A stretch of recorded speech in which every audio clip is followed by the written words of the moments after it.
D&D is, and it always will be, a mixed bag.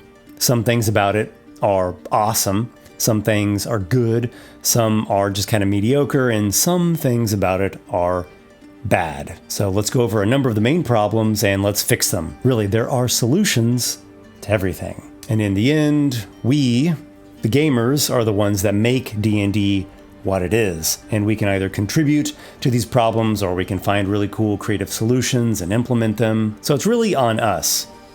Actually, it's not. No, there's something more than just us. There's something greater to it all.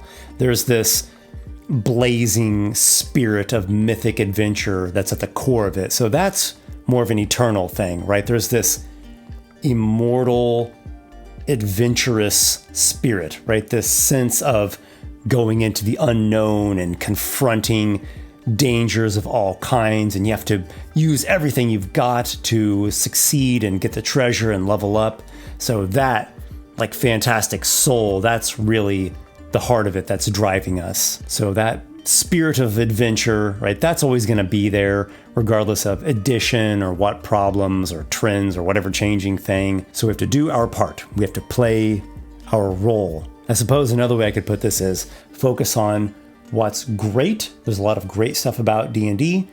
And then the parts that aren't great, you focus on finding solutions to them, finding cool, creative solutions. And so you put that together, the greatness and the solutions, and then you'll have some of the greatest experiences of your entire life. There's also something really exciting that I'm going to be talking about as I go through this, and that is Gauntlet Runner. It's my upcoming Kickstarter. It is a Mythic Doom 5e campaign. You are a runner competing in the great games, right? You have been brought to compete in these hardcore dungeon trials. So think Gladiator meets Dark Souls. And I bring up Gauntlet Runner not just because I'm super excited about it, but also because it actually addresses all these problems with D&D. And it doesn't just address them by merely offering you advice, it actually bakes the solutions right into the adventures, right? It bakes it right into the content.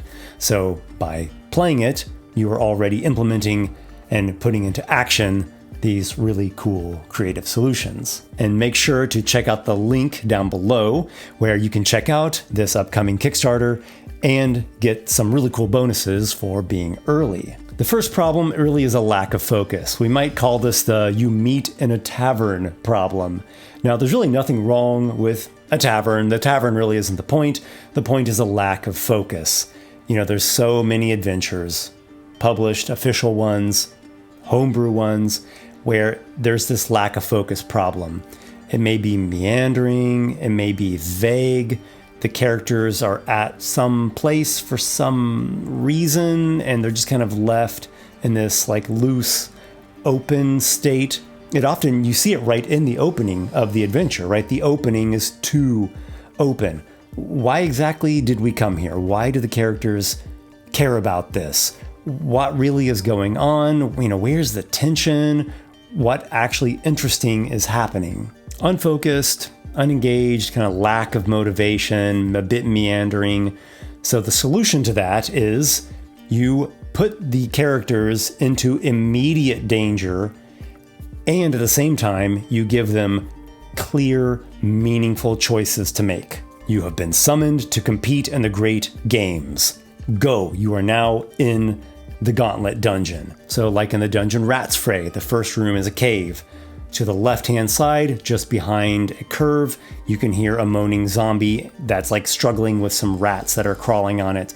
And then to your right-hand side, there are these giant mushrooms. Another room has traps as well as some unique dungeon features. And so you're presented, do you want to take this route or take this route?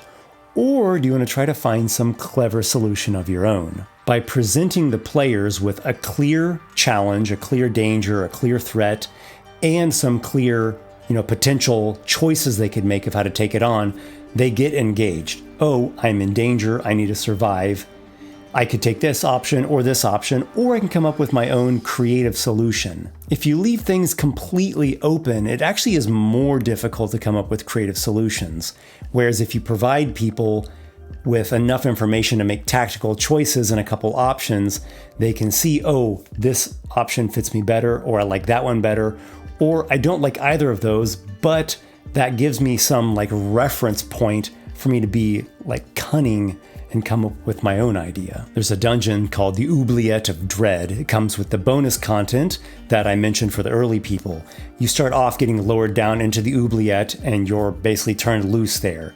There are gates to the corridors right and left with these snarling pit hounds on the other side, just waiting for the gates to raise and like come through and tear you to pieces. And then in front of you, there's a corridor of stabbing spears and a corridor with flames. Actually, it's a locked door to get into the corridor of flames, but you can see the flames through a little slot. So immediately there's tension, there's danger.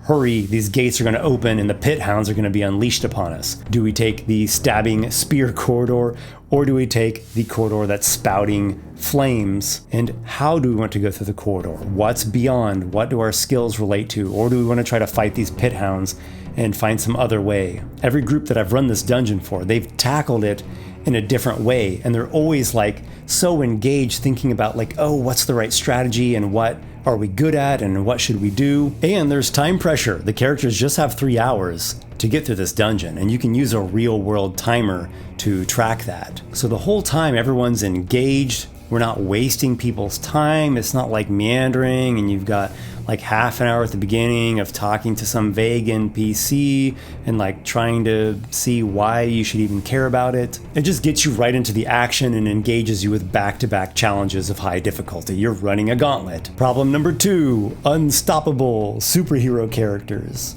Wow, we were all dying and now we're fine.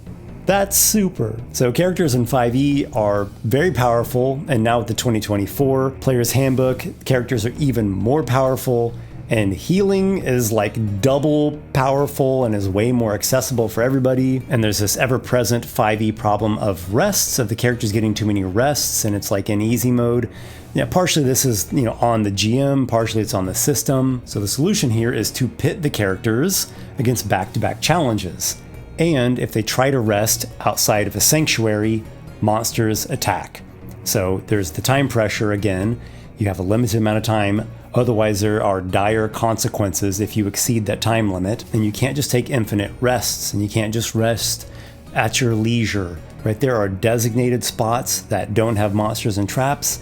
Anywhere else, a wandering monster will come along and interrupt your rest, and it's not going to happen. So what this does is, instead of lamenting the superhero 5e characters, it actually plays into that and pits them against hard challenges and back-to-back-to-back challenges where like every room really is like its own little mini adventure. And it gets even better because some of the challenges, you can't really defeat them with just a straight head-on battle. Just like a straight-up power character can't really overcome it, or, facing it that way is going to be extremely risky. There are traps, there are magic effects, they are puzzles, they are, social interactions with NPCs, and the choices that you make have very impactful implications. There are also certain areas where there are monsters that are way powerful, almost impossible for the character's level.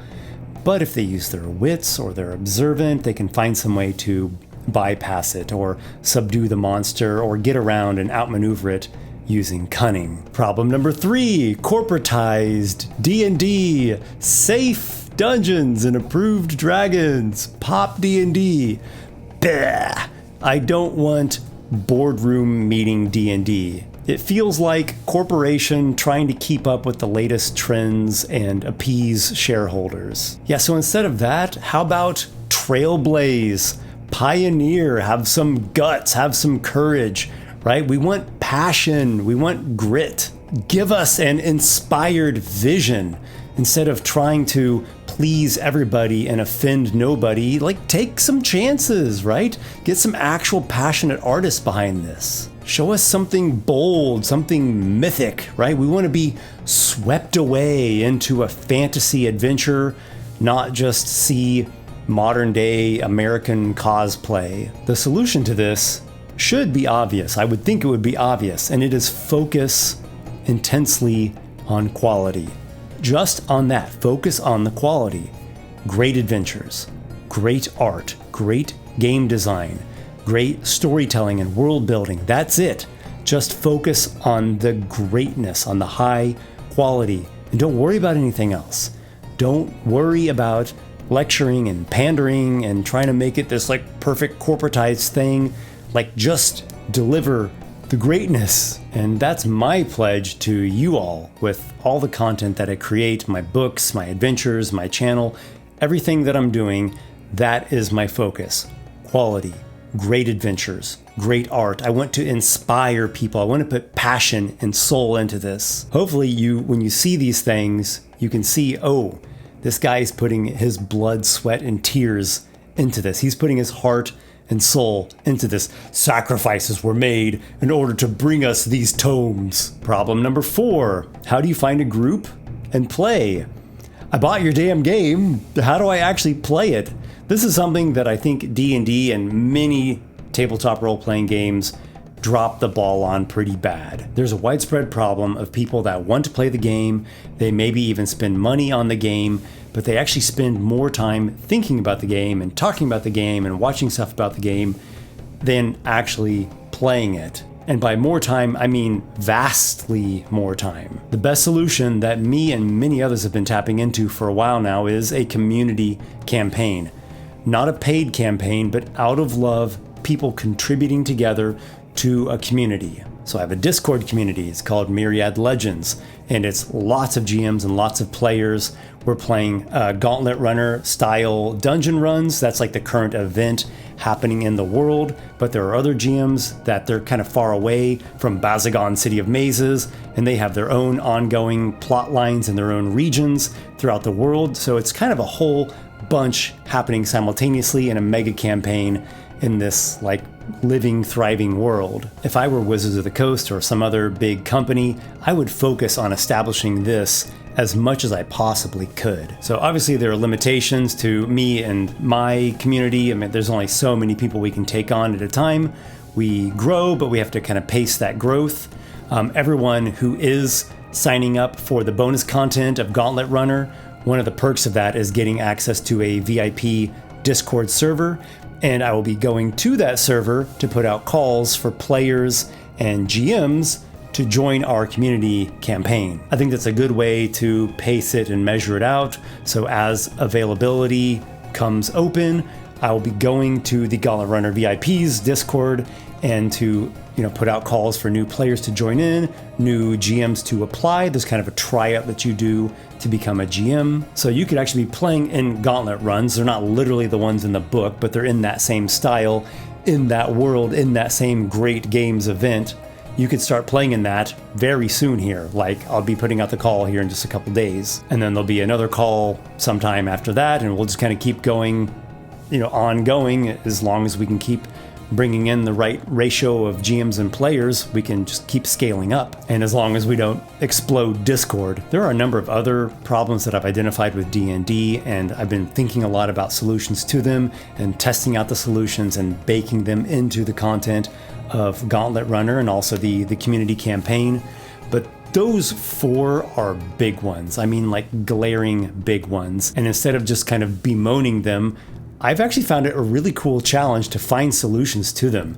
It excites me, and seeing those solutions get put into action, get put into play, is just the coolest thing, because it turns something that was a negative into a positive. I hope that excites you all as well and gives you guys some great ideas, some things to hopefully implement in your own campaigns. There's going to be a bunch of really cool videos rolling out on my channel here in the next few weeks, so be on the lookout for that. I can't say any more, but I'm super stoked to show you guys a bunch of things that have been brewing. So again, links below where you can go check out things, get kind of a preview, get access to the bonus stuff for being early.